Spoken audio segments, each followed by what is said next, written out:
أعوذ بالله من الشيطان الرجيم. بسم الله الرحمن الرحيم. ولا يجرمنكم شنآن قوم أن صدوكم عن المسجد الحرام أن تعتدوا وتعاونوا على البر والتقوى ولا تعاونوا على الإثم والعدوان واتقوا الله إن الله شديد العقاب. سورة المائدہ آیت نمبر 2. اس آیت کا پہلا حصہ کل کی نشست میں بیان ہو چکا ہے. آج اس آیت کا دوسرا حصہ اور اس کی تفسیر بیان ہوگی. آیت کے پہلے حصے میں جو مضمون بیان ہوا، دوسرے حصے میں بھی اسی کی کچھ تشریح اور کچھ اضافہ ہے. آیت کے پہلے حصے کے مضمون کا خلاصہ یہ تھا کہ مشرکین نے مسلمانوں کو مکہ مکرمہ میں داخل ہونے سے روکا تھا، ان کی قربانیوں کو بھی مکہ مکرمہ میں داخل نہیں ہونے دیا تھا. تو جب ایمان والوں کا غلبہ ہوا اور اللہ تعالیٰ نے انہیں استطاعت، طاقت، فتح عطا فرمائی، تو کچھ مسلمانوں کے دلوں میں آیا کہ جیسے انہوں نے ہمیں مکہ مکرمہ داخل ہونے سے روکا تھا، ہم بھی ان مشرکوں کو مکہ میں داخل نہیں ہونے دیں گے. تو اس سلسلے میں حکم آیا کہ نہیں، ایسا نہ کریں.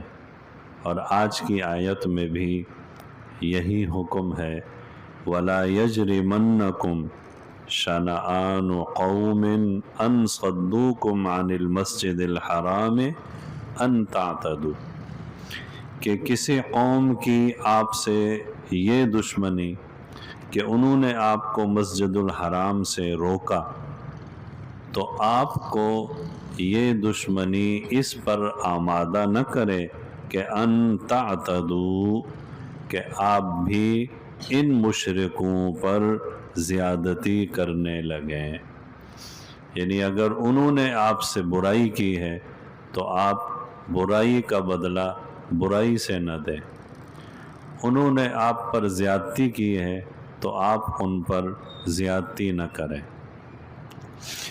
کل بھی عرض کیا تھا کہ اس وقت تک مکہ مکرمہ میں حج اور عمرے کے لیے مشرکین کا داخلہ منع نہیں ہوا تھا، اس پر پابندی نہیں لگی تھی.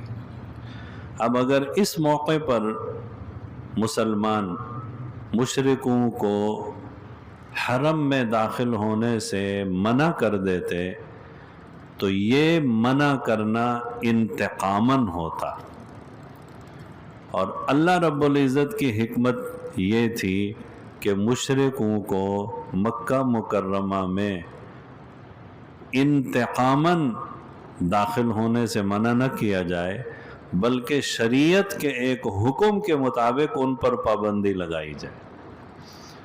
تو اگر اس موقع پر مسلمان منع کرتے تو مسلمانوں کا منع کرنا، پابندی لگانا انتقاماً ہوتا. تو کسی زمانے تک مشرکین کو مکہ مکرمہ میں آنے کی اجازت تھی، وہ آتے تھے اور اپنے نظریے اور اپنے رواج کے مطابق حج بھی کرتے تھے، عمرہ بھی کرتے تھے. 9 ہجری میں جب حضرت ابو بکر صدیق رضی اللہ عنہ کی امارت میں مسلمانوں نے حج کیا تو اس وقت قرآن کریم کا حکم بھی نازل ہوا اور رسول اللہ